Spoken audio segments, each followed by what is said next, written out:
Hello student, स्वागत है आप सभी का हमारे यूट्यूब चैनल पर जिसका नाम है सौरभ क्लासेस।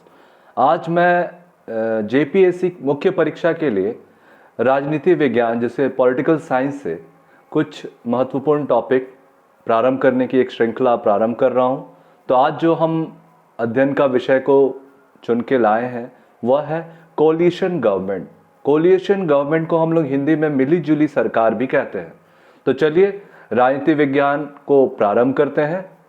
तो हमारा टॉपिक है मिली जुली सरकार से क्या तात्पर्य है, स्पष्ट करें या वर्णन करें।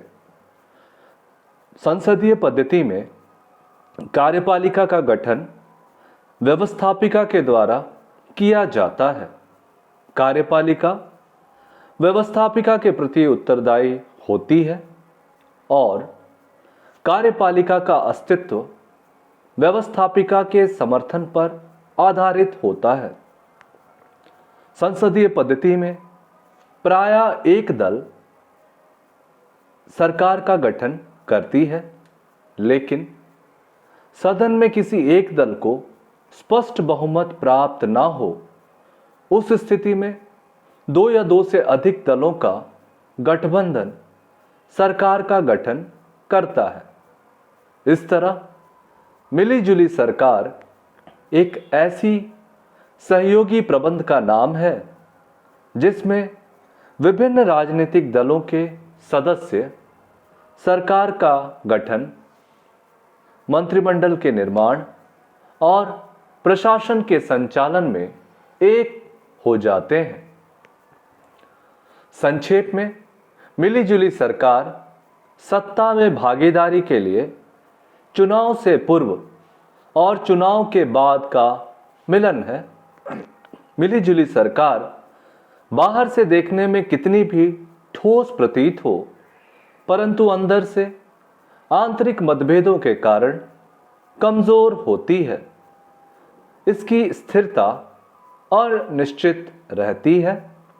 मिली जुली सरकारों में कठोर राजनीतिक सिद्धांतों का कोई स्थान नहीं रहता। ये सरकारें न्यूनतम साझा कार्यक्रम पर आधारित होती हैं। सत्ता प्राप्त करना मिली जुली सरकार का मुख्य लक्षण है। मिली जुली सरकार की संकल्पना और प्रबंध में एक मूलभूत विकासशीलता पाई जाती है। ये सरकारें किसी भी नवीन और चुनौतीपूर्ण स्थिति का सामना करने के लिए किसी भी विशेष राजनीतिक तकनीक को अपना लेती है। इसकी अन्य विशेषता यह भी है कि सहमिलन की स्थिति में एक दल जो कल तक एक दूसरे दल की आलोचना कर रही थी, आज उससे मित्रता कर सरकार बनाती है और फिर यह जरूरी नहीं है कि यह मित्रता सदा के लिए कायम रहे। अब इसका हम राजनीति पर प्रभाव देखेंगे। तो राजनीति पे प्रभाव, पहला पॉइंट है, इससे राजनीतिक स्थायित्व नहीं रह पाता।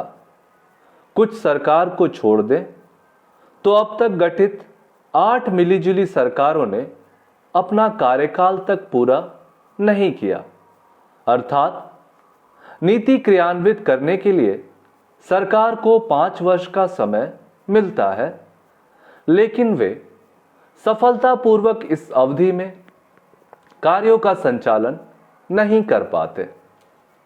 हमारा दूसरा पॉइंट है, किसी भी सरकार को चलाने के लिए एकजुटता होना आवश्यक होता है, परंतु मिलीजुली सरकार में विचारों एवं सिद्धांतों में परस्पर मतभेद पाया जाता है। तीसरा महत्वपूर्ण प्रभाव है कि केंद्र में प्रधानमंत्री और राज्य में मुख्यमंत्री की प्रतिष्ठा दांव पर लगी होती है। थोड़ा सा भी मतभेद होने पर उन्हें अपने पद से हटना पड़ता है।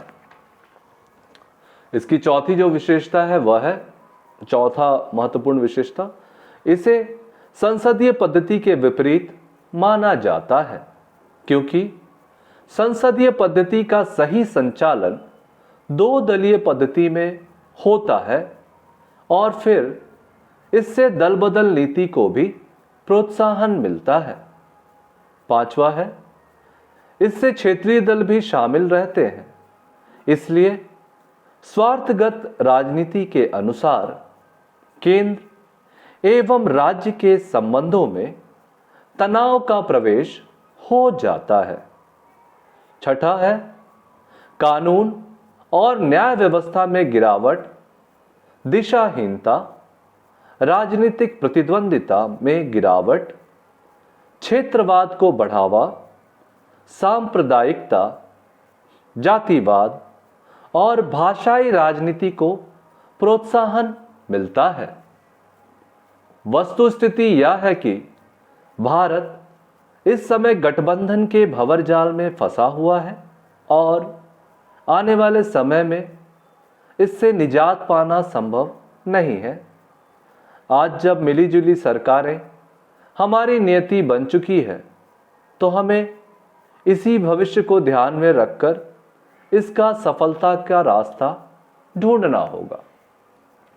मिलीजुली सरकार की सफलता के लिए गठबंधन चुनाव से पूर्व होना बेहतर हो सकता है, क्योंकि पूर्व गठबंधन में वैचारिक साम्य एवं एक घोषणा पत्र, जिसे हम लोग मैनिफेस्टो कहते हैं इंग्लिश में, घोषणा पत्र उन्हें दायित्व से जोड़ देता है।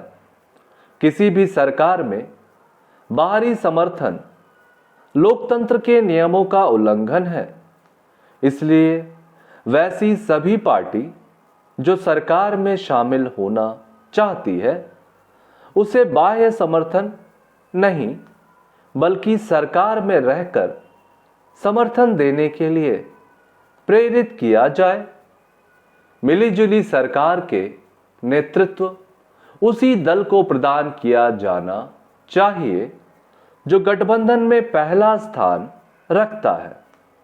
आज जब यह सरकार हमारी नियति बन चुकी है, तो हमें इन सरकारों की सफलता के लिए आवश्यक राजनीतिक समझ, संस्कृति, आचार विचार और व्यवहार को अपनाना चाहिए।